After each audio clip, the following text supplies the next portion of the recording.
الحمد للہ رب العالمین والصلاة والسلام علی اشرف الانبیاء والمرسلین وعلی آل بیتہ الطیبین الطاہرین المعصومین ولعنۃ الدائمۃ علی اعدائہم ملعونین اما بعد فقد قال الحکیم فی محکم کتابہ الکریم بسم اللہ الرحمن الرحیم وَلِلَّهِ عَلَى النَّاسِ حِجُّ الْبَيْتِ مَنْ اسْتَطَاعَ إِلَيْهِ سَبِيلًا۔ محترم ناظرین، مناسک حج کے سلسلے میں یہ ہفتہ وار پروگرام آپ کی خدمت میں پیش ہو رہا ہے۔ ہم نے گزشتہ اپنے پروگرامز میں بڑی ڈیٹیل کے ساتھ تمام وہ چیزیں جو حج سے پہلے مقدمات حج آپ کے لیے جو ضروری ہیں کہ جاننا چاہیے کہ حج سے پہلے کیا کیا ہمیں کرنا ہے، تو کچھ افراد جو ہیں وہ شاید پہلے پروگرامز نہیں دیکھے ہوں گے انہوں نے، تو اس لیے خلاصتاً حج پر جانے سے پہلے طہارت کا جاننا، وضو کا جاننا، نماز کی صحیح قرأت کا ہونا، یہ آدمی کے لیے ضروری ہے۔ اگر کسی کا وضو صحیح نہیں ہے، اگر کسی کی نماز کی قرأت صحیح نہیں ہے یا کسی کا غسل صحیح نہیں ہے تو اس کا حج نہیں ہوگا۔ یعنی حج جو ہے وہ صرف یہ نہیں ہے کہ حج کا ویزا لگ گیا اور آدمی جو ہے وہ ایک کاروان کی صورت میں وہاں پہنچ گیا اور اعمال وغیرہ جیسے تیسے کر کے واپس آ گیا تو حاجی بن جائے گا۔ یعنی یہ شرائط ہیں حج کے لیے کہ وہاں پہ آپ کے لیے دو چیزیں بغیر وضو کے نہیں ہوتی، ایک نماز اور ایک طواف۔ تو اگر وضو اور غسل صحیح نہیں ہے، چاہے نماز اور طواف صحیح بھی ہو جائے تو وہ قبول نہیں ہوگا۔ اور اسی طرح نماز کی قرأت کا صحیح ہونا، طواف جو ہے اس کے لیے نماز ساتھ میں شرط ہے۔ یعنی اگر آپ نے طواف کیا ہے تو 2 رکعت نماز ہر طواف کی ہے، چاہے وہ واجب ہے، چاہے وہ مستحب ہے، چاہے وہ طواف عمرہ مفردہ کا ہے، چاہے وہ عمرہ تمتع کا ہے، چاہے وہ حج کا ہے۔ جتنی مرتبہ بھی طواف ہوگا، اور طواف ہے 7 چکر، یعنی 7 مرتبہ حجر اسود کے قریب سے اس کے مقابل سے طواف کو شروع کرنا اور وہیں پر آ کر ختم کرنا 1 چکر، اسی طرح 7 دفعہ، اور پھر اس ایریے کے اندر تو وہ ہوگا 1 طواف۔ اور اس کے بعد مقام ابراہیم کے پیچھے ضروری ہے، شرط ہے، اگر طواف واجب ہے یعنی عمرے کا طواف ہے یا حج کا طواف ہے تو مقام ابراہیم کے پیچھے 2 رکعت نماز پڑھنا واجب ہے۔ لیکن ویسے اگر آپ مکہ میں رہتے ہوئے جو مستحب طواف ہے اگر وہ آپ انجام دیتے ہیں تو ان کے لیے مقام ابراہیم کے پیچھے نماز شرط نہیں ہے۔ وہاں چونکہ رش ہوتا ہے تو اگر آپ مجبوراً وہاں نہیں پڑھ سکتے نماز طواف مستحب تو وہ آپ خانہ کعبہ میں کسی طرف سے بھی پڑھ سکتے ہیں۔ تو یہ جو میں عرض کر رہا ہوں کہ ضروریات ہیں، یعنی یہ جاننا بہت ضروری ہے۔ جن حضرات نے حج پر جانے کا ارادہ کر لیا ہے، ویسے تو ہر مسلمان جب وہ بالغ ہو جائے، بچی ہو یا بچہ ہو، بلوغت سے پہلے اس کو طہارت اور نجاست کا پتہ ہو، اور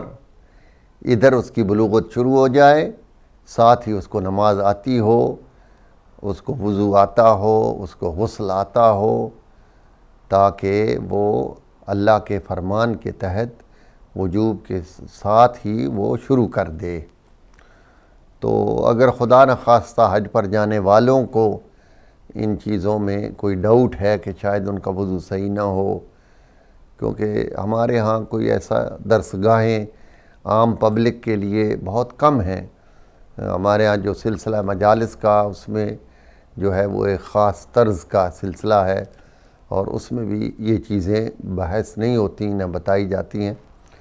تو بعض اوقات یہ ہوتا ہے کہ لوگ دیکھا دیکھی سمجھتے ہیں کہ ایسے کر لیا تو ٹھیک ہو جائے گا۔ تو آپ اگر مطمئن بھی ہیں تو پھر بھی جہاں کہیں بھی آپ ہیں، آپ کے ساتھ جو مولانا ہیں وہاں پہ آپ ان سے اپنا غسل ان کو بتائیے، اور وضو کا طریقہ ان سے سامنے وضو کریں، اور وہ دیکھیں کہ اگر کوئی خدا نخواستہ اس میں مسٹیک ہے تو اس کو دور کریں۔ اس کے علاوہ نماز جو ہے وہ بھی اس کی قرت جو ہے وہ ان کو سنائیں، اور ابھی ٹائم ہے جانے تک، تو اگر اس میں کوئی تلفظ کی غلطی ہے تو وہ آپ اپنی دور کر لیں۔ آپ اپنی طرف سے یہ اہتمام پورا کر لیں، کیونکہ یہ وہ چیزیں ہیں کہ اگر آپ کے ساتھ کوئی مولانا بھی جا رہے ہیں تو انہوں نے نہیں کرنا، وضو آپ ہی نے کرنا ہے، اور نماز بھی آپ نے ہی پڑھنی ہے۔ ہاں اگر ایسی صورت ہو کہ ایک شخص جو ہے اس کے الفاظ زبان پر نہیں چڑھ رہے اور کوشش اس نے کی ہے مگر پھر بھی اس کی قرت ٹھیک نہیں ہے، تو اس میں یہ ہو سکتا ہے کہ اپنی طواف کی جو نماز ہے وہ آپ کسی سے پڑھوا لیں، یعنی کسی کی آپ خود بھی پڑھیں، اور وہاں پہ کوئی مولانا یا کسی کی جو قرت صحیح ہو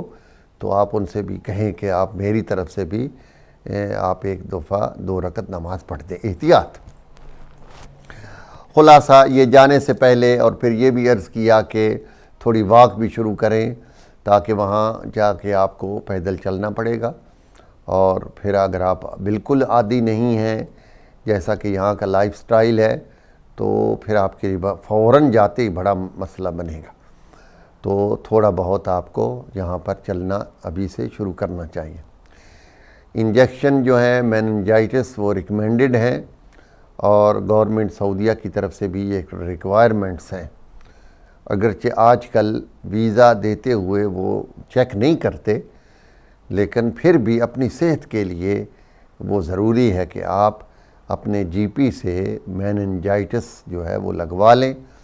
اور سرٹیفکیٹ نہ بھی لیں، عموماً اس کے وہ کافی پیسے مانگتے ہیں، تو نرس ایک کارڈ دیتی ہے، اس کے اوپر آپ کا نام لکھ کر ویکسین کا، وہی کافی ہے، آپ اپنے ریکارڈ کے لیے رکھ لیجئے۔ تو یہ چیزیں، اور پھر قافلے کا انتخاب جو ہے، اگرچہ ابھی ٹو لیٹ ہے اور سب لوگوں نے اپنا اپنا جو ہے وہ قافلہ کو انتخاب کر لیا ہوگا اور اپنے پاسپورٹس وغیرہ دے دیے ہوں گے، تو بہرحال یہ جاننا بھی ضروری ہے کہ آپ جس قافلے میں جا رہے ہیں وہ قافلے والے جو ہیں ان میں کون عالم دین ہیں اور کون ایکسپیرینسڈ اس میں لوگ ہیں کہ جو وہاں پہ جا کر آپ کی صحیح طور پر رہنمائی کر سکیں، اور حج کے جو اعمال ہیں وہ صحیح طور پر انجام آپ کے ہوں۔ بہت ساری چیزیں ایسی ہیں کہ یہاں پر یاد کرنے کے باوجود جب وہاں پہنچتے ہیں تو ایک ایسی کیفیت ہو جاتی ہے کہ جس میں فیصلہ کرنا پڑتا ہے کہ اب کیا کیا جائے۔ مثلا یورپ کے خیمے عموماً جو ہیں وہ مینا سے باہر ہیں، اور عام آدمی کو نہیں پتہ چلتا، اس لیے کہ خیمے لگے ہوئے ہیں اور بس نے آپ کو اتارا اور آپ خیمے میں چلے گئے، وہاں پر اور حجاج کرام بھی بیٹھے ہوئے ہیں، تو آپ نے اس کو مینا ہی سمجھا اور اس میں آپ بیٹھ گئے۔ تو مینا کے اندر وقوف واجب ہے، 11 کی ذی الحج کی رات اور 12 ذی الحج کی رات، یہ 2 راتیں جو ہیں اس کو کہتے ہیں بیتوتہ، یہ مینا کے اندر واجب ہے، اور پھر 12 ذی الحج کو ظہر تک مینا کے اندر وقوف واجب ہے۔ اور اگر آپ کا خیمہ وہاں پتہ چلے کہ مینا میں ہی نہیں ہے تو اب کیا کریں، تو اس کا بھی حل ہے، اور وہ کوئی ایسے عالم دین آپ کے ساتھ ہوں، ایکسپیرینسڈ ہوں، پہلے وہ تشخیص کریں کہ وہ دیکھیں کہ بھئی آپ کے خیمے مینا میں ہیں یا نہیں ہیں۔ آج کل اگرچہ وہ سائن بورڈ لگے ہوئے ہیں، اگر آپ خود بھی تھوڑی دقت کریں گے، ریسرچ کریں گے، تو آپ کو پتہ چل جائے گا کہ آپ کا خیمہ مینا میں ہے یا نہیں ہے۔ تو مینا کے اندر خیمے میں رہنا واجب ہے، بیتوتہ واجب ہے، اور اگر کوئی ایک رات مینا کے باہر رہے گا اور مینا کے اندر نہیں رہے گا تو اگر وہ حج پر ہے تو ایک رات کا ایک کفارہ، ایک بکرا جو ہے وہ ایک کفارہ بن جائے گا۔ تو چنانچہ اگر ایسی صورتحال ہوتی ہے تو پھر آدھی رات کم از کم پھر آپ کو خیمہ سے نکلنا ہوگا، اور سڑک کے اوپر یا کہیں بھی آپ کو جو جگہ ملے، تو اگر تو مینا کے اندر خیمے میں آپ کے کوئی جاننے والے ہیں جو ایریا مینا کے اندر آتا ہے، تو آپ ان سے ریکویسٹ کر کے ان کے پاس چلے جائیں، اور اگر نہیں تو پھر سڑک پر ہی آپ کو مغرب سے لے کر جو آدھی رات ہے وہ وہاں آپ کو قیام کرنا ہے۔ تو یا پہلی رات آپ قیام کریں یا رات کا پچھلا حصہ، یعنی آدھی رات سے لے کر صبح صادق تک جو ہے وہ آپ پھر وہاں پر رہیں گے۔ تو یہ مثال عرض کی ہے کہ اس طرح کی کئی چیزیں اتفاق ہو جاتا ہے۔ مزدلفہ میں بھی اتفاق ہو سکتا ہے کہ آپ کو بس مزدلفہ میں، چونکہ جہاں آپ نے عرفات کے بعد ایک رات رہنا ہے وہاں پر خیمے نہیں ہوتے، اور ایسے ہی میدان میں بسیں کھڑی ہو جاتی ہیں، لوگوں کو اتار دیتے ہیں، تو خدا نخواستہ کہیں ایسا اتار دے بس والا کہ وہ مزدلفہ نہ ہو، تو اس کا وقوف بھی حج کا رکن ہے، اور وہاں پر بھی رہنا جو ہے واجب ہے۔ تو یہ چیزیں دیکھ بھال کرنی، آیا ہم صحیح جگہ پر ہیں جہاں پر ہمارے وقوف ہیں، کیا ہم اسی جگہ پر ہیں یا پھر اس کو تلاش کرنا ہے اور وہاں جانا ہے۔ تو یہ ایک ایکسپیرینسڈ آدمی، عالم دین جو آپ کے ساتھ ہوں گے وہی آپ کو صحیح طور پر تشخیص کر کے بتا سکیں گے۔ تو قافلے میں جو ہے وہ جانے سے پہلے، اختیار کرنے سے پہلے یہ جاننا بہت ضروری ہے۔ کچھ ہمارے افراد شیعہ حضرات ایسے ہیں جو ہمارے برادران اہل سنت کے قافلوں میں بھی چلے جاتے ہیں، تو اب اس میں یہ ہوتا ہے کہ ظاہر ہے اہل سنت جو ہمارے بھائی ہی ہیں، مگر فقہ کا اختلاف ہے اور کئی چیزوں میں اختلاف ہے۔ تو اگر آپ ان کے پاس ساتھ چلے گئے اور آپ کو کوئی صحیح بتانے والا نہیں ہے تو بہت سارے اعمال آپ کے خراب ہو جائیں گے۔ ان کے فقہاء کی طرف سے اجازت ہے، ہماری طرف سے اجازت نہیں ہے، تو اس صورت میں بھی آپ کے لیے بہت مسائل کھڑے ہو سکتے ہیں۔ برادران اہل سنت مثلاً طواف النساء نہیں کرتے، آپ نے جو ہے وہ حج کا طواف النساء کرنا ہے، اس کے بعد جتنے عمرے کرنے ہیں ہر عمرے کا ایک طواف النساء بھی ایکسٹرا طواف کرنا ہوتا ہے، اور اگر وہ طواف نہیں کریں گے تو اس کے کانسیکوینسز جو ہیں وہ ابھی ہم عرض کریں گے تفصیل سے، تو وہ بھی آپ کو برداشت کرنے پڑتے ہیں۔ تو اس لیے ایسے قافلے میں جائیں جو اہل تشیع ہوں، اور اس میں پھر عالم دین ہوں اور وہ ذمہ دار ہوں اور ایکسپیرینسڈ ہوں، تاکہ یہ جو آپ نے زندگی کا ایک ایسا سفر کرنا ہے کہ جس میں آپ نے اپنے واجب کو ادا کرنا ہے تو اس میں کوئی غلطی نہ ہو۔ تو چنانچہ ہم نے یہ بھی عرض کیا کہ حج کی اقسام کتنی ہیں، اور ہمارے لیے حج تمتع ہے۔ جو لوگ مکہ کے سراؤنڈنگ ایریا میں تقریباً 85-90 کلومیٹر کے ایریا میں نہیں رہتے، ان سب کے لیے حج تمتع ہے۔ چنانچہ ہمارا حج جو ہے وہ حج تمتع ہوگا، اور اس میں حج سے پہلے جو ہے وہ عمرہ تمتع ہے۔ تو عمرہ تمتع کے لیے جب ہم جائیں گے تو میقات سے احرام باندھنا ہے۔ جن کی فلائٹس جو ہیں وہ جدہ کی ہیں تو ان کے لیے واجب ہے کہ وہ جدہ اتر کر جوفہ جائیں اور جوفہ سے حج کا احرام عمرہ تمتع کا باندھیں، یا پھر مدینہ جائیں، اور سب سے بہتر تو یہ ہے کہ فلائٹ ہی مدینہ کی ہو اور آپ مدینہ اتریں تاکہ آپ کا ٹائم بھی ضائع نہ ہو، اور پھر مدینہ سے مسجد شجرہ جس کو ذوالحلیفہ بھی کہتے ہیں، اور آبیار علی علیہ السلام، وہاں پر 11 کنویں اس میقات کے قریب ہیں جو امیر المومنین علی ابن ابی طالب علیہ السلام نے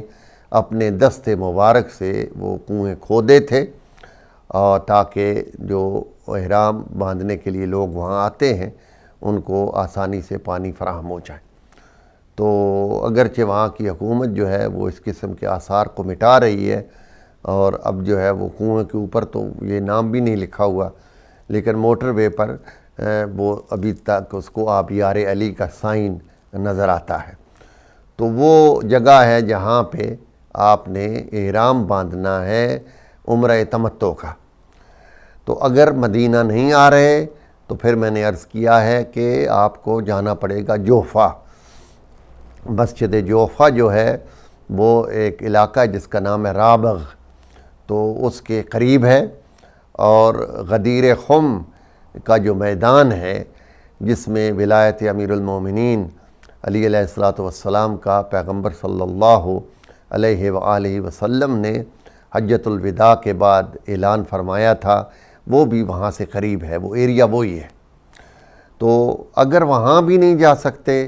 تو پھر یہاں جانے سے پہلے اس بات کو جاننا ضروری ہے کہ ہم نے کدھر جانا ہے۔ تو جس قافلے میں آپ جا رہے ہیں ان سے آپ یہ ساری ڈیٹیلز لیں گے، پوچھیں گے کہ بھئی ہم نے احرام کہاں سے باندھنا ہے، اگر ہماری فلائٹ جدہ کی ہے تو ہمیں آپ کہاں لے جا رہے ہیں، اور اگر وہ جوفہ نہیں لے جا سکتے تو پھر آپ کو یہاں سے ہی نظر کر کے احرام باندھنا ہے۔ اور اس کی نظر آپ یہ کریں گے کہ اگر میرا حج کا ویزا لگ گیا، اگر میں بخیریت جو ہے ایئرپورٹ پر پہنچ گیا، تو جدہ سے میقات آنے سے پہلے جو جدہ جب جہاز پہنچتا ہے تو تقریباً 20-25 منٹ پہلے میقات جو ہے وہ جوفہ کے اوپر سے جہاز گزرتا ہے، تو اس سے پہلے کی نظر ہو، اور وہ ایریا جو ہے وہ بغیر احرام کے آپ پاس نہ کریں، اس لیے کہ احرام کے بغیر میقات سے آگے جانا اگر نیت حرم کی ہو تو وہ فعل حرام ہوگا۔ تو چنانچہ پھر یہاں نظر کرنی پڑے گی کہ ہم جو ہے یہاں سے گھر سے یا احرام آپ باندھ لیں، ایئرپورٹ سے آپ احرام باندھ لیں، تو نظر کا احرام آپ یہاں سے باندھ سکیں گے اور وہ صحیح بھی ہوگا، اگرچہ پھر اس کے لیے آپ کو تھوڑا برداشت کرنے پڑے گی تکلیفیں، کہ اس میں احرام کی جو محرمات ہیں وہ آپ کو اس کا خیال یہاں سے ہی رکھنا شروع کرنا پڑے گا۔ تو چنانچہ اب ہم چلتے ہیں اس مقام پر جہاں آپ نے احرام باندھنا ہے۔ احرام جو ہے خواتین اور مردوں کے احرام میں فرق ہے۔ خواتین اپنے معمولی جو لباس وہ پہنتی ہیں وہی احرام ہوگا، صرف یہ ہے کہ زیورات نہیں پہن سکتی، میک اپ نہیں ہو سکتا، اور ویسے بھی احرام سے پہلے اپنے جسم سے اگر کوئی آئل یا کریم وغیرہ لگی ہوئی ہے، ظاہر ہے نیل پالش تو جائز ہی نہیں ہوگی، تو وہ اس کا صاف کرنا ضروری ہے، چاہے وہ لیڈیز ہیں چاہے جینٹس ہیں۔ تو احرام سے پہلے جسم بالکل پاک اور صاف ہو، اور اس کے اوپر کسی قسم کا کوئی آئل، کوئی کریم، کوئی لوشن نہ لگا ہوا ہو، اور خواتین جو ہیں وہ اپنے زیور بھی اتار لیں۔ بعض اوقات لیڈیز کے ایسے زیور ہوتے ہیں کہ وہ اتر نہیں سکتے، تو پھر ان کو چھپانا پڑے گا، یعنی وہ ظاہر نہ ہوں، اس کے اوپر کوئی پٹی سی باندھیں یا کوئی ایسا طریقہ اختیار کریں کہ وہ ظاہر نہ ہو۔ تو لیڈیز جو ہیں وہ اپنے ہی کپڑوں میں احرام کی نیت کریں گی۔ تو یہاں پر جو ایک بہت ہی دکھ دینے والی بات ہے، اور افسوس کے ساتھ یہ بات کرنی پڑتی ہے، اور میں ہر سال ہی تقریباً ان پروگرامز میں اس بات کو کرتا ہوں کہ جو ہماری خواتین ہیں بالخصوص انڈیا اور پاکستان کی، یہ بیچاریاں بھی ہیں اور کچھ قصوروار بھی ہیں، تو ان کو پردے کا صحیح پتہ ہی نہیں ہوتا۔ اپنی طرف سے وہ پردہ کر بھی رہی ہوں تو پھر بھی وہ شرعی پردہ نہیں ہوتا، اور اس کا مظاہرہ ہوتا ہے جب خانہ کعبہ میں حرم میں آپ بیٹھے ہوئے ہیں اور سامنے سے طواف ہو رہا ہے اور مرد اور عورتیں گزر رہے ہوتے ہیں، تو اس میں پھر ہماری خواتین جو ہیں جب وہ نظر آتی ہیں تو بہت ہی افسوس ہوتا ہے کہ ان بیچاریوں کو یہاں پہنچ کر بھی جو ہے وہ گناہ مل رہا ہے، اور ان کو یہ بھی نہیں پتہ کہ عورت کا صحیح پردہ کیا ہے۔ تو اس لیے گزارش ہے کہ جو خواتین حج پر جا رہی ہیں وہ ان باتوں کو اچھی طرح جان لیں کہ اگر آپ کا پردہ شرعی نہیں ہوگا تو آپ قدم قدم پر گنہگار ہوں گی، خود بھی فعل حرام کریں گی، اور جو آپ کو طرف کسی کو دیکھنا پڑ گیا مرد کو، وہ اس کو بھی گنہگار کریں گی۔ تو عورت کا پردہ کیا ہے؟ سارے بالوں کو چھپانا، اور چھپانا ایسے نہیں ہے کہ ایک ہلکا سا دوپٹہ لے لیا اور چادر لے لی تو سمجھ لیا کہ اب ہم نے پردہ کر لیا ہے، اور وہ چادر اور دوپٹہ کبھی اتر رہا ہے، کبھی ادھر جا رہا ہے، کبھی ادھر جا رہا ہے۔ سارے بالوں کو چھپانا، اور اس طریقے سے چھپانا کہ وہ عام اور معمولی حالات میں بال نظر ہی نہ آ سکیں۔ تو اس کو اچھی طرح سر کے اوپر کوئی چیز اس قسم کی باندھنا عورت کے لیے ضروری ہے، واجب ہے، اور یہ صرف حج کے لیے نہیں ہے، یہ عام حالات میں بھی عورت کا یہی پردہ ہے، اور نماز بھی اس کی نہیں ہوگی اگر اس قسم کے وہ پردے میں نہیں ہے۔ تو سر کے بال ہو گئے، اس کے بعد پورا جسم جو ہے صرف جو ہے احرام کی حالت میں چہرے کو کھلا رکھنا، یہ جو چہرہ جتنا حصہ دھونا ہوتا ہے وضو میں، اس کا کھلا رکھنا عورت کے لیے ضروری ہے، اور اگر وہ اس کو ڈھانکے گی اس صورت میں کہ کپڑا ساتھ لگے تو کفارہ پڑ جائے گا۔ تو اس کے علاوہ جسم کا باقی تمام حصہ جو ہے، اور یہ ہاتھ جو ہے یہ کلائی تک، یہ جو جوڑ ہے یہاں تک اور پاؤں تک، ایک تو سکن جو ہے وہ نظر نہیں آنی چاہیے، یہ کلائی تک جو ہے، یہ بازو سارے اور سارا بدن یہاں تک کہ پاؤں، یعنی اس قسم کا لباس ہو کہ جس میں ایک تو سکن نظر نہ آئے اور دوسرا باڈی شیپ نظر نہ آئے، اور اس کے لیے ضروری ہے کہ ڈھیلا ڈھالا سا لباس ہو، اس میں کوئی ضروری نہیں ہے کہ کوئی خاص قسم کا ایک لباس ہو، کوئی چیز ہو، سلا ہوا ہو نہ ہو، چادر ہی ہو جائے اوپر، تو جس سے کہ جسم ڈھانپ جائے اور اس کے خد و خال اور اس کی شیپ جسم کی نظر نہ آئے۔ یہ ہے عورت کا پردہ، اور اسی میں اس کا احرام بھی ہوگا، اسی میں وہ گھر میں اس کی نماز بھی ہوگی، اور اسی میں وہ غیر محرم کے سامنے جا سکتی ہے۔ ورنہ اس صورت میں اگر وہ نہیں ہے تو خود بھی گنہگار ہے اور دوسروں کو بھی گناہ میں مبتلا کر رہی ہیں۔ تو چنانچہ عورتیں جو ہیں عموماً یہ ہوتا ہے کہ ایک سفید رنگ کا جو ہے اوور کوٹ قسم کا یا ایک چادر بڑی سی جو ہے وہ عورتیں لیتی ہیں، تو اس سے پہلے سر پر سکارف جو ہے وہ اچھی طرح باندھ دیا جائے کہ جس سے بال باہر نکلنے کا اندیشہ نہ ہو، اور اس کے بعد پھر اس کے اوپر وہ چادر جو ہے وہ لی جائے۔ اور عموماً چونکہ مردوں کو بھی استحباب ہے کہ سفید رنگ کا احرام ہو، تو وہ مرد بھی سفید میں ہوتے ہیں، تو عموماً خواتین بھی جو ہیں وہ سفید ہی چادریں لیتی ہیں، اور ایک اچھا بھی لگتا ہے، تو اگر آپ وہ بنا لیں گی تو وہ آپ کے لیے بہتر ہے، اور اگر نہیں بھی بن رہا تو کوئی بات نہیں ہے، آپ کسی رنگ کے بھی لباس میں خواتین کے لیے کوئی ممانعت نہیں ہے، وہ کسی بھی رنگ کے کسی بھی مٹیریل کے کپڑے میں وہ جو ہیں اگر اس کو شرعی طور پر اس کا پردہ صحیح ہے تو اس میں وہ احرام کی نیت کر سکتی ہیں۔ مرد حضرات جو ہیں ان کے لیے 2 پیس ہیں کپڑے کے۔ خواتین کی ایک بات رہ گئی کہ جراب پہننا بھی ضروری ہے، یعنی جرابوں میں جراب بھی پردہ ہے، اور اگر اس قسم کی چادر بڑی نہیں ہے کہ جس سے پاؤں ڈھک رہا ہو، مثلا گھر میں اگر خواتین نماز پڑھ رہی ہیں اور جراب نہیں بھی پہن رہی ہیں اور ایک لمبی سی چادر جو ہے وہ لی ہوئی ہے جس سے پاؤں ڈھکے ہوئے ہیں، تو ٹھیک ہے، نماز اس میں ان کی جائز ہے۔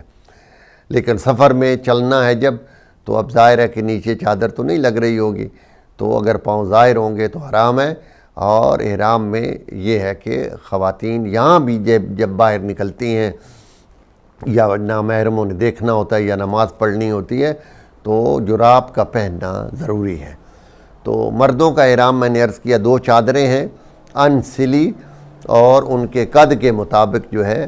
اور جسمانیت کے لحاظ سے وہ اس کی چوڑائی ہو، بہت لمبی بھی نہ ہو کہ وہ سنبھالنا مشکل ہو، اور بہت چھوٹی بھی نہ ہو کہ اس سے صحیح پردہ بھی نہ ہو سکے، چونکہ مرد نے نہ انڈر ویئر پہننا ہے نہ اس نے بنیان پہننا ہے، تو وہ صرف 2 چادریں ہی اس نے پہننی ہیں۔ ایک جو ہے وہ چادر نیچے پہنے گا جس کو لنگ کہتے ہیں، اور پنجاب میں اور کئی جگہوں پر رواج بھی ہے، دھوتیاں لوگ پہنتے ہیں، تو ایک وہ ہوگی، اور ایک اس کے اوپر دونوں شانے کور کرنے ہیں۔ دوسری انسلی چادر جو ہے وہ اوپر لے گا اور ایک نیچے ہوگی، اور جراب بھی نہیں پہن سکتے، بند جوتا بھی نہیں پہن سکتے، اور وہاں پر بھی ملتی ہیں، یہاں بھی ملتی ہیں، جن کو کینچی چپل بھی کہتے ہیں، ہوائی چپل بھی کہتے ہیں، تو مرد جو ہے وہ پہنے گا، یا پھر ایسے وہ بیچز کے سلیپر بھی بعض ہوتے ہیں جن کے پیچھے بکل بھی ہوتا ہے، اور وہ پاؤں کا جو اوپر والا حصہ ہے وہ پورا کور نہیں ہوتا اگر ان سے، تو وہ بھی ٹھیک ہے اور جائز ہے۔ تو مرد جو ہے وہ سر پر ٹوپی بھی نہیں لے گا، اور اگر انگوٹھیاں یا گھڑیاں اس قسم کی ہیں کہ جن میں سے شو آف کا عنصر نکلتا ہو،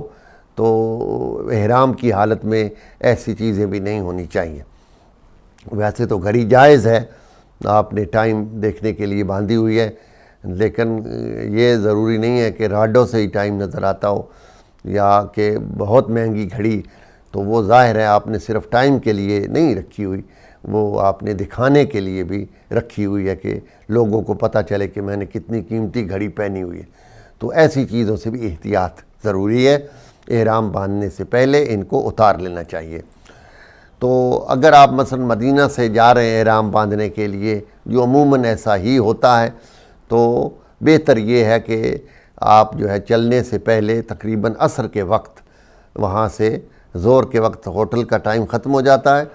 تو اس کے بعد پھر عصر تک جو ہے وہ روانگی ہوتی ہے، تو آپ بہتر یہ ہے کہ غسل جو ہے وہ احرام کا اگرچہ واجب نہیں ہے، مستحب ہے، تو بہتر یہ ہے کہ آپ اپنے ہوٹل میں ہی غسل کر لیں، احرام قربتاً اللہ۔ تو غسل جو ہے وہ طریقہ ایک ہی ہے، پہلے سر اور گردن، پھر رائٹ سائڈ ہاف، پھر لیفٹ ہاف۔ تو اس سے پہلے جسم سے ساری جو ہے وہ آئل وغیرہ یا اس قسم کی چکناہٹ اگر ہے تو دور کرنی چاہیے، اور احرام کی حالت میں خوشبو نہیں لگا سکتے، تو عورتیں بھی اور مرد بھی، تو ایسے شیمپو سے یا ایسے صابن سے آپ غسل نہ کریں کہ جس کی خوشبو نیت احرام کے وقت کے بعد تک بھی آپ کے جسم میں باقی رہ رہی ہو۔ تو اگر معمولی قسم کی سمیل ہے جو آپ کے احرام کی نیت تک ختم ہو جائے گی تو کوئی حرج نہیں ہے، ورنہ ایسا صابن استعمال نہ کریں کہ جس کی خوشبو زیادہ ہو، ایسا شیمپو جس کی خوشبو زیادہ ہو اور وہ آپ کے جسم میں باقی رہ جائے۔ تو ہوٹل سے ہی نیت کر کے غسل کریں گے اور اس کے بعد احرام باندھ لیں۔ تو احرام جب آپ باندھیں گے تو جو نئے افراد ہیں جنہوں نے کبھی پہلے چادر نہیں پہنی ہے تو ان کو تھوڑا دقت ہوتی ہے، ٹریننگ لینی پڑے گی کہ اس کو باندھنا کیسے ہے، قابو کیسے کرنا ہے، اور اس کے ساتھ پھر چلنا بھی ہے۔ تو ابھی آپ جب مدینہ سے نکلیں گے تو بس میں بیٹھیں گے، کئی دفعہ اتریں گے، اور راستے میں آپ کو باتھ روم جانا پڑے گا، اور پھر مکہ میں اتریں گے، سامان اتاریں گے، ہوٹلوں میں جائیں گے، کمروں میں رکھیں گے، تھوڑا ریسٹ بھی کر لیتے ہیں لوگ، تو اس کو سنبھال کر رکھنا جو ہے وہ بھی آپ کو پتہ ہونا چاہیے۔ اور اس کے لیے ایک طریقہ یہ بھی ہے کہ ایک بیلٹ جو ہے وہ آپ لے لیں اور اس کے اوپر باندھ لیں، اور اس میں یہ ہوگا کہ ایک تو سیکیور ہو جائے گا، اور دوسرا اگر آپ کی کوئی ضروریات کی چیزیں ہیں تو کمرے کی چابی وغیرہ ہے یا تھوڑے پیسے ہیں یا کوئی اور چیز ہے تو اس کو بھی آپ سیف رکھ سکتے ہیں اس کے اندر ڈال کے۔ تو یہ نیچے کا احرام اور اس کے اوپر والا۔ اب آپ نے مدینہ میں اپنے ہوٹل کے اندر جو ہے وہ یہ احرام باندھا، اور ابھی وہ احرام نہیں بنا ہے، یعنی کپڑا احرام کا ہی ہے مگر پہننے سے وہ احرام نہیں بنتا۔ احرام تب بنے گا جب میقات سے آپ نیت کریں گے، تو اس کے بعد پھر وہ پابندیاں بھی لاگو ہوں گی اور وہ احرام بھی بنے گا۔ چنانچہ مدینہ سے ہوٹل سے آپ نے نہا دھو کے وہ احرام پہن لیا، چادریں پہن لیں، خواتین نے بھی وہ اپنا پورا لباس پہن لیا، اس کے بعد آپ نے باقی کپڑے جو ہیں وہ سامان میں پیک کیے اور بس میں آپ نے رکھ دیے۔ اس کے بعد آپ پھر اب جو ہے وہ بس کے اوپر بیٹھ کر چلے جائیں، تو وہاں پر میقات کی مسجد پر جا کر بس کھڑی ہوگی، تو وہاں احتیاط کی ضرورت ہے کہ آپ اپنے قافلے کے ساتھ اگر کوئی نشان ہے یا جھنڈا ہے تو اس کو فالو کریں، اس لیے کہ وہاں رش ہوتا ہے،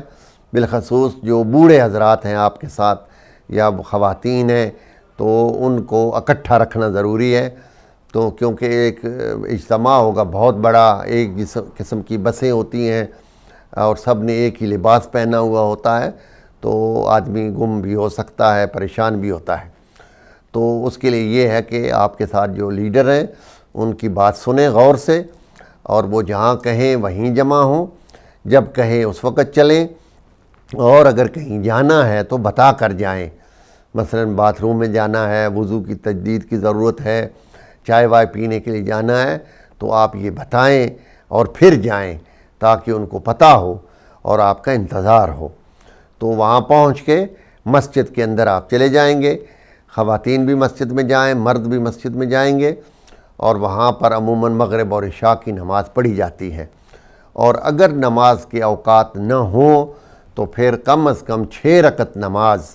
جو ہے وہ پڑھنی چاہیے، جس میں 2 رکعت نماز مسجد تحیۃ المسجد ہے، یعنی ہدیہ مسجد۔ دنیا میں کسی بھی مسجد میں اگر آپ جاتے ہیں اور نماز نہیں پڑھتے، نماز کا وقت نہیں ہے، تو مسجد کا یہ حق ہے آپ کے اوپر کہ آپ 2 رکعت نماز کم از کم مسجد میں پڑھیں، یعنی مسجد کی آنر کے لیے اور اس کی عزت کے لیے کہ آپ وہاں پر آئے ہیں، اور وہ جگہ معمولی جگہ نہیں ہے، وہ عام جگہ نہیں ہے جیسے ہمارے گھر ہیں، وہ اللہ کا گھر ہے، تو اس میں تعظیماً و تکریماً 2 رکعت نماز قربتاً الی اللہ۔ ابھی جب ہم زیارات کے بیان میں آئیں گے، مدینہ منورہ کی زیارات، تو اس میں بھی آپ کو یہ بتائیں گے کہ بہت ساری مساجد میں آپ نے وہاں جانا ہے، اور وہاں بھی یہی طریقہ کار ہوگا، جس مسجد میں بھی جائیں 2 رکعت نماز ہدیہ مسجد ہوگا۔ تو چنانچہ 6 رکعت نماز اگر مغرب اور عشاء آپ نہیں پڑھ رہے، اور اگر پڑھ رہے ہیں تو پھر ان 6 کی ضرورت نہیں ہے، اگر آپ تحیہ مسجد پڑھتے ہیں تو بہتر ہے، پھر بھی بہتر ہے۔ تو اس کے بعد پڑھنے کے بعد پھر آپ نے نیت کرنی ہے، اور نیت کے لیے کیا ہے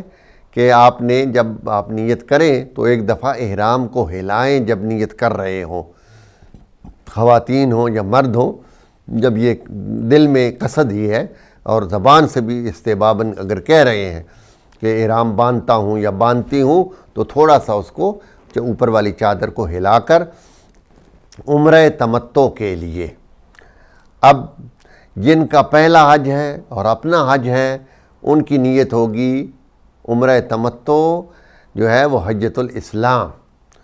اور جن کا مستحب ہے وہ حجۃ الاسلام نہیں کہیں گے، وہ قربتاً الی اللہ، اور جن کا کسی کی طرف سے حج ہے وہ اس کا نام لیں گے، احرام باندھتا ہوں فلاں کی طرف سے عمرہ تمتع کے لیے قربتاً الی اللہ۔ تو یہ نیت کرنے کے فوراً بعد تلبیہ کہنا ہے، اور جیسے نماز ہے تو آپ نماز میں کھڑے ہوتے ہیں اور قبلہ رخ ہونے کے بعد نیت کے بعد جب آپ کہتے ہیں اللہ اکبر تو نماز شروع ہو گئی۔ تو تلبیہ جب آپ کہیں گے تو یہ تلبیہ ایسے ہی ہے جیسے تکبیرۃ الاحرام ہے، تو آپ جیسے نماز میں تکبیر کہتے ہیں تو آپ کی نماز سٹارٹ ہو جاتی ہے، اسی طرح احرام جو ہے وہ نیت کے بعد تلبیہ کہنے سے احرام شروع ہوگا۔ اور تلبیہ کیا ہے؟ لبیک اللہم لبیک لبیک لا شریک لک لبیک، یہ حصہ واجب ہے، اور آگے مستحب ہے ان الحمد والنعمت لک والملک لا شریک لک لبیک۔ تو یہ جو تلبیہ ہے اس کو بھی صحیح ادا کرنا ضروری ہے۔ تو چنانچہ یہ بھی آپ یہاں اور جاتے ہوئے بھی، اور اگر آپ پہلے مدینہ جا رہے ہیں جیسا کہ عموماً ہوتا ہے ہمارا قافلہ بھی، ہم بھی پہلے مدینہ جاتے ہیں، تو اس سے یہ فائدہ ہوتا ہے کہ لوگ ہمارے ساتھ ہیں، تو جو 4-5 دن ہم لوگ مدینہ میں رہتے ہیں تو ہم ان کی ٹریننگ کروا دیتے ہیں، وضو بھی دیکھ لیا، نماز کی قرأت بھی سن لی، تلبیہ جو ہے وہ بھی یاد کروا دیا، تلفظ سن لیا، اور اس کے بعد آئندہ کے مسائل سے بھی آگاہ کرتے رہتے ہیں۔ تو چنانچہ تلبیہ کی ادائیگی بھی ضروری ہے کہ صحیح طور پر اس کو پروننسیٹ کیا جائے۔ تو یہ تلبیہ کے الفاظ اس وقت آپ کہیں گے، اور اگر آپ کو یہ شک ہو کہ آپ صحیح طور پر نہیں کہہ سکتے تو پھر جو مولانا ساتھ ہوں ان سے آپ ایک دفعہ کم از کم ان سے کہیں کہ میرے ساتھ آپ کہیں، اور آپ ان کو فالو کر کے جو ہے وہ صحیح تلفظ کے ساتھ تلبیہ کو ادا کریں۔ اب جب آپ نے تلبیہ کہہ دیا تو اب آپ کا احرام شروع ہو گیا، اور اس کے بعد پھر آپ پر پابندیاں عائد ہو گئیں۔ تو 24 چیزیں حرام ہیں احرام باندھنے والے پر۔ اس میں سے کچھ چیزیں جو ہیں وہ صرف مردوں کے لیے ہیں، اور کچھ چیزیں جو ہیں وہ کامن ہیں۔ تو ساری 24 چیزوں کی تفصیل کی ضرورت تو نہیں ہے، اور آئندہ بھی ہم تفصیل سے اس پر آپ کے سامنے اپنا بیان جاری رکھیں گے۔ تو وہ چیزیں جو مورد ابتلا ہیں، یعنی جن سے آپ کو واسطہ پڑ سکتا ہے، انہی کا ہم ذکر کریں گے۔ مثلا آئینہ دیکھنا حرام ہے، تو آپ آئینے میں اپنے چہرے کو نہیں دیکھ سکتے، اور آئینہ جو ہے وہ اگر اتفاقاً نظر پڑ جائے، مثلا کہیں پر بس کے اندر ہے یا سنک کے اوپر لگا ہوا ہے، یا آپ مکہ میں پہنچے ہیں تو ہوٹل میں آئینے لگے ہوئے ہیں، تو لفٹوں میں بھی ہوتے ہیں، تو قصداً دیکھنا حرام ہے۔ لیکن اگر اتفاقی نظر پڑ جائے تو آپ کو جب یاد آئے تو فوراً نظر پھیر لیں اور استغفر اللہ ربی و اتوب الیہ کہیں۔ تو اس کا کفارہ بھی یہی ہے، یعنی آئینہ دیکھنے کا کفارہ صرف استغفر اللہ ربی و اتوب الیہ ہی ہے۔ اور ابھی جو کفاروں کا بیان آئندہ کے پروگرام میں ہوگا، ابھی تو ہمارا ٹائم ختم ہونے والا ہے، تو انشاءاللہ تفصیل سے بتائیں گے، اور ان کے کفارات بھی جو ہیں وہ بھی آپ کی خدمت میں عرض ہوں گے۔ لیکن ایک چیز کو یہاں پر عرض کروں کہ کفارہ جو ہے اپنا احرام کا جو حرام ہے، جو احرام کے اندر چیزیں حرام ہیں، ان میں یہ نہیں دیکھنا چاہیے کہ اس میں اگر کفارہ نہیں ہے تو یہ چھوٹا حرام ہے، اور اس کی طرف آدمی جو ہے وہ زیادہ توجہ نہ دے۔ گناہ چھوٹا ہو یا بڑا ہو، امام زین العابدین علیہ الصلاۃ والسلام کا ارشاد ہے، ارشاد فرماتے ہیں کہ یہ نہ دیکھو کہ گناہ چھوٹا ہے یا بڑا ہے، اس اللہ کی عظمت کو دیکھو کہ جس کے حکم کی خلاف ورزی کر رہے ہو، وہ خدا تو سب سے بڑا ہے نا۔ تو یہ آپ نہ دیکھو کہ گناہ چھوٹا ہے یا بڑا ہے، اس کی خلاف ورزی جو ہے یہ بہت بڑا جرم ہے، چاہے وہ اس کا کوئی بڑا کفارہ نہ بھی ہو۔ تو چنانچہ یہ جو ہے جتنی چیزیں ہوں گی، آئینہ دیکھنا مثلا، مردوں کے لیے جراب پہننا یا بند جوتا پہننا حرام ہے، یا سر کو ڈھانپنا حرام ہے، یا بس کے اندر سفر کرنا، چھت والی بس کے اندر مردوں کے لیے حرام ہے۔ دن کے وقت تو تمام فقہا کے نزدیک حرام ہے۔ اب وہاں پر صورتحال یہ ہے کہ اختیاری نہیں ہے، وہاں آپ کو مجبوراً آج کل کے زمانے میں کھلی گاڑی میں اتنا لمبا سفر آپ کو نہیں کرنے دیتے، تو آپ کو بس میں بیٹھنا ہی بیٹھنا ہے۔ تو اب کوشش یہ کرنی ہے کہ آپ نے دن میں نہیں سفر کرنا۔ اگرچہ ہمارے سارے شیعہ کاروان جو ہیں وہ مغرب کے وقت ہی چلتے ہیں، تو ہمارے برادران اہل سنت کے ہاں چونکہ کفارے میں یہ بس والا کوئی مسئلہ نہیں ہے، ان کے ہاں دن ہو رات ہو، سر پر سایہ ہو، چھت ہو، حتیٰ کہ وہ چلتے ہوئے امبریلا بھی لیتے، تو ان کے ہاں یہ کفارہ نہیں ہے۔ مگر ہمارے ہاں اب اگر آپ کو اختیار ہے تو پھر آپ رات کو سفر کریں، اور اگر کہیں مجبور ہو گئے، کوئی صورت ہی نہیں ہے، جس کے ساتھ آپ گئے ہیں پھنس گئے ہیں اور وہ آپ کو دن میں ہی لے جا رہے ہیں، تو پھر آپ پر کفارہ یقیناً واجب ہے، اور توبہ بھی ساتھ کرنی چاہیے، اور خدا کے حضور میں کہ میرے اللہ، میں اس میں میری طرف سے یہ نہیں ہے، میں مجبور تھا، اس وجہ سے یہ ہوا ہے۔ تو ہمارے ہاں یہ ہوتا ہے کہ ہم عموماً عصر کے وقت نکلتے ہیں، اور وہاں پر پھر مغرب اور عشاء پڑھ کے اس کے بعد چلتے ہیں، اور پھر مکہ میں صبح سے پہلے پہنچ جاتے ہیں۔ تو بہت سارے فقہا جو اس زمانے میں آج کل ہیں، ان کے نزدیک رات کو اگر آپ نے مجبوراً سفر کیا ہے تو کفارہ واجب نہیں ہے، استحباب اگرچہ پھر بھی ہے، مستحب ہے کہ پھر بھی کفارہ دینا چاہیے۔ مگر بعض فقہا جیسے مرحوم آیت اللہ العظمیٰ آغا خوئی تھے، اور جو آج بھی ان کی تقلید پر باقی ہیں، ان کے نزدیک رات اور دن میں کوئی فرق نہیں ہے۔ جیسے ہمارے آیت اللہ العظمیٰ حافظ شیخ بشیر حسین نجفی حفظہ اللہ، ان کے نزدیک بھی، ان کے مقلدین کے لیے بھی رات اور دن میں کوئی فرق نہیں ہے، اور کفارہ واجب ہے۔ اور آیت اللہ العظمیٰ آغا سیستانی ہوں یا آیت اللہ العظمیٰ آغا خامنائی ہوں، ان کے نزدیک اگر رات میں آپ نے سفر کیا ہے تو کفارہ واجب نہیں ہوگا۔ چنانچہ اس کے علاوہ سرما لگانا یہ بھی حرام ہے، اور خوشبو لگانا یہ بھی حرام ہے، چاہے وہ مرد ہے چاہے عورت ہے۔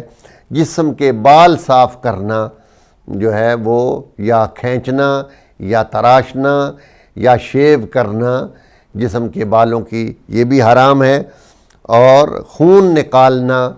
جسم سے یہ بھی حرام ہے، ناخن کاٹنا یہ بھی حرام ہے، اور حتیٰ کہ اگر جسم میں جو ہے تو ان کو مارنا بھی حرام ہے۔ تو اس کے علاوہ اور بھی محرمات ہیں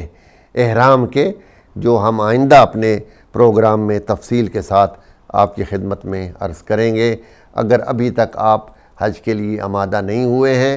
تو آپ کو پھر دوبارہ یاد دلا رہا ہوں کہ یہ ایک ایسا واجب ہے جو فوری ادا کرنا ضروری ہے۔ خدا کی طرف سے ہر سال جب حج کا موقع آتا ہے، اور اس سال کے اندر جو مستطیع ہو جائے، جو بالغ ہو جائے اور اس کے پاس پیسے ہوں، یا اس نے پہلے حج نہ کیا ہو، تو ہر سال جب حج کا موسم آتا ہے تو اس پر گناہ وارد ہو جاتا ہے، وہ شخص گنہگار ہو جاتا ہے۔ تو اس لیے اس کو اتنا ہلکا نہیں لینا چاہیے، لائٹ نہیں لینا چاہیے، اور جلدی سے جلدی انسان اپنے اس فرض سے سبکدوش ہو جائے، کیونکہ حضور صلی اللہ علیہ وآلہ وسلم کی صحیح حدیث ہے کہ جس پر حج واجب تھا اور وہ بغیر حج کیے ہوئے مر گیا، مات یہودین او نصرانیہ، تو اس کا حساب کتاب یہودیوں کی طرح ہوگا یا عیسائیوں کی طرح ہوگا۔ تو پروردگار عالم ہمیں توفیق عطا فرمائے کہ ہم دین مبین اسلام کے جتنے بھی احکام ہیں اور خدا کی طرف سے جو بھی ہم پر واجبات ہیں ان کو ہم ادا کریں، اور محرمات سے بچیں، اور خدا ہمیں گناہوں سے بچنے کی توفیق عطا فرمائے۔ آپ اس پروگرام کو دیکھتے رہا کریں، بالخصوص حج پر جانے والے حضرات، اور یہ تو اتفاق سے ریکارڈڈ پروگرام ہے، تو اگر ہمارا لائیو ہوتا ہے جب بھی، تو آپ حضرات اگر اس سلسلے میں کوئی سوال آپ کے ذہن میں ہو تو وہ بھی ضرور فون کر کے آپ پوچھا کریں۔ اس سے یہ ہے کہ آپ کا بھی بھلا ہوگا اور سننے والوں کی بھی جو ہے وہ معلومات میں اضافہ ہوگا۔ اب میں آپ سے یہاں پر اجازت چاہتا ہوں۔ انشاءاللہ اگلے جمعہ کو 6 بجے سے لے کر 8 بجے تک پھر آپ کی خدمت میں حاضر ہوں گے۔